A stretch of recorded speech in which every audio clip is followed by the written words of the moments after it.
YCP హయాంలో జరిగిన group 1 పరీక్ష అనంతర నియామకాలకు సంబంధించి అవకతవకలు జరిగాయన్న ఆరోపణలున్న విషయం తెలిసిందే. వీటిని నిర్ధారిస్తూ ఇటీవల దర్యాప్తు సంస్థ హైకోర్టుకు 2000 పేజీలతో కూడిన నివేదికను అందించింది.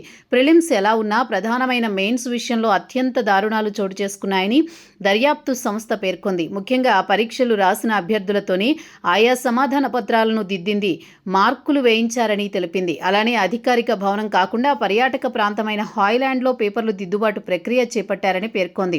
అంతేకాదు ప్లంబర్లు, టాపీ మేస్త్రీలు, అంగన్వాడీ ఆయాలు కూడా మూల్యాంకనంలో పాల్గొన్నారని తెలిపింది.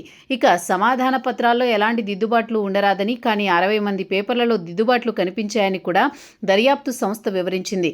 కాగా ఈ నివేదికను స్వీకరించిన హైకోర్టు విచారణ వాయిదా వేసింది. ఇదిలా ఉంటే వైసీపీ హయాంలో జరిగిన గ్రూప్ 1 అక్రమాల వ్యవహారంపై తాజాగా అసెంబ్లీలో చర్చ పెట్టారు. ఈ చర్చలో సీఎం చంద్రబాబు మాట్లాడుతూ వైసీపీ పాలనలో జరిగిన అతిపెద్ద ఘోరం ఇదే అని పేర్కొన్నారు.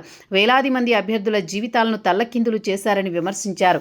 ప్లంబర్లు, టాపీ మేస్త్రీలు, అంగన్వాడీ కార్యకర్తలతో పేపర్లను దిద్దించడమేంటని ఆయన ప్రశ్నించారు. దర్యాప్తు సంస్థ అన్ని కోణాల్లోనూ విచారించిందని, విద్యార్థుల నుంచి కూడా వివరణ కోరిందని తెలిపారు. అసలు పరీక్షలు రాసిన వారు ఎక్కడైనా పేపర్లు దిద్దుతారా అని ప్రశ్నించారు. కానీ వైసీపీ హయాంలో మాత్రం అలానే జరిగిందన్నారు. గ్రూప్ 1 పరీక్ష రాసిన వారిలో లెక్చరర్లు కూడా ఉన్నారని, చివరికి వారిని కూడా మూల్యాంకనానికి పిలిచారని తెలిపారు.